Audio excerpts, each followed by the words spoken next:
This is the introductory video for this class. So the original question is, what do you need for this class? So you'll need the following items. You will need a notebook that is at least 70 pages, calculator. This is because you cannot use your phone as a calculator on the quizzes and tests or final.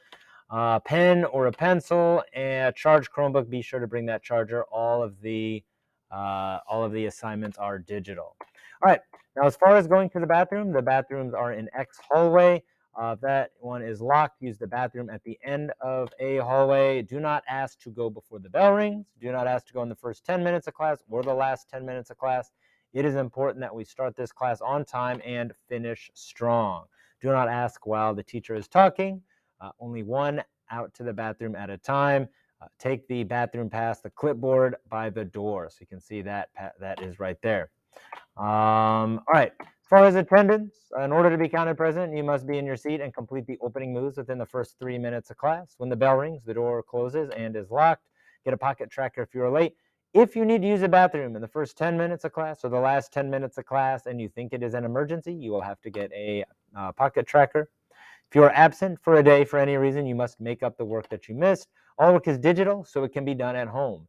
The labs all have videos that accompany them, so you will be able to do the labs even if you missed class that day. So as far as phones, do not have your phone out while the teacher is talking. That is just being respectful. Mindlessly scrolling, not allowed. Headphones are not allowed when the teacher is talking, right? Like so. Even if there isn't music playing, you cannot have the headphones in your ears. You do not need them. You will be able to use them like during independent time, but as far as when the teacher's talking, that's not allowed. There'll be a polite reminder at the beginning of each class. This class is run on a weekly basis. There's a bell work and opening moves Monday through Thursday.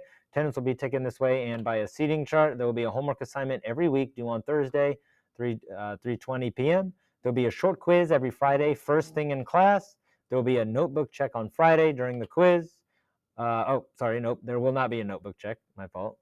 We don't do those anymore. Notebooks are on your own. We'll get to that slide. There will be at least one lab assignment every week, in which will be due at 3:20 p.m. on Friday. Everything is on Google Classroom. If you are absent, you are expected to finish any assignments you missed, with the exception of those opening moves. So these are the grade breakdowns. Homework is 20% of your grade. Labs, 20% of your grade. Quizzes and tests, 50% of your grade. The final is 10% of your grade. All right. So as far as the weekly homework assignments, you'll be assigned Monday, 8 a.m. and due Thursday, 3:20 p.m. You'll be able to see your score, what you missed, and correct it. This is to ensure that. Now, every question you get right will make the next question you get right worth more points. This is to encourage you to get them all right, especially if you can go back, see what you got wrong, and correct those answers. The intent of the homework assignment is to practice the content for the quiz on Friday. Most of the questions on the quizzes will be taken from the homework. So all the late work, that is a typo, will be given 80%. That's a C, not bad. We'll get to that when we get to the late work slide. So it's 80%. You have 2 weeks to turn in any late homeworks. That's supposed to be 2 weeks. The opportunity to turn it in is gone. Now, any lab or class activities assigned Monday through Wednesday, that week will be due 3:20 on that Friday. Lab assignments that are assigned Thursday and Friday will be due 3:20 p.m. the next Friday. This is to give you time to do them. All labs and those class activities will be virtual copies. If you miss a lab or any of that, watch the video to complete it. They're graded on quality. They will be graded quickly. You will be given a week to change answers to get a better grade. Shouldn't have to worry about that. They're going to be self-grading. 2 weeks to turn in any late work. After 2 weeks, the opportunity to turn it in is gone. All right. Now, as far as the notebook, you do get to use the notebooks on the quizzes, tests, and final. It benefits you to take a notebook.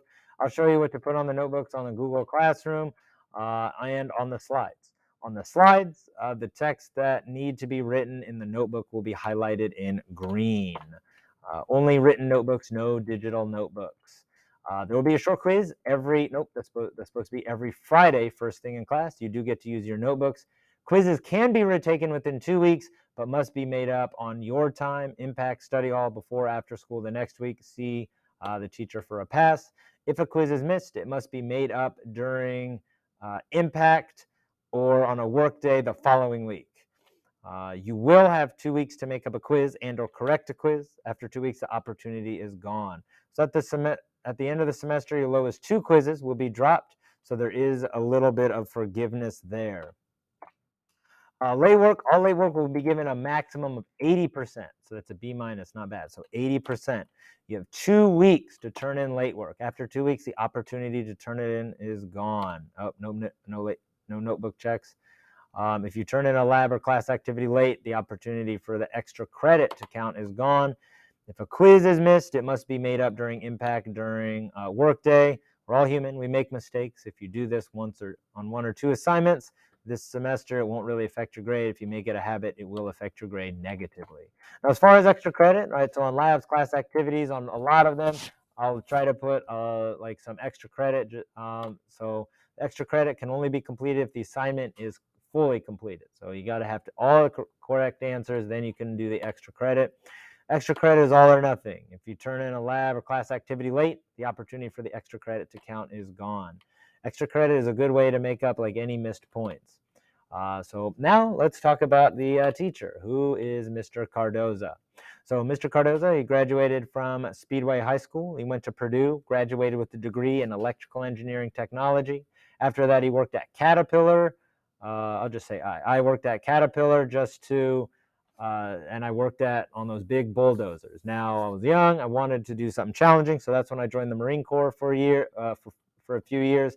When my contract was ending, I had to decide what I was going to do for the rest of my life, so I went back to school to get my teaching license. I went to IUPUI. I did my student teaching at Westland Middle School and at Ben Davis High School. I worked at Tri-West for a year, and then a teacher from Ben Davis called me and said there's an opening.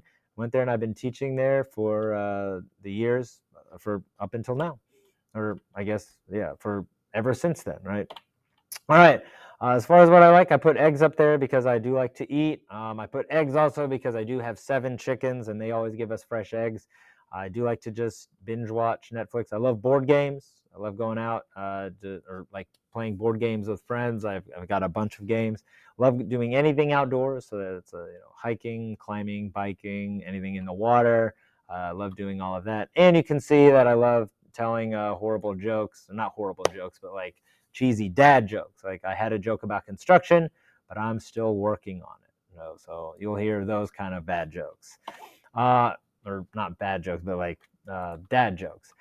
This is my family. You can see my wife. They're 2 kids. We do have 2 cats at home. I probably should put those 7 chickens up here at some point. Their names, these cats are named Sunny and Luna. Of course, I had to name them after celestial events.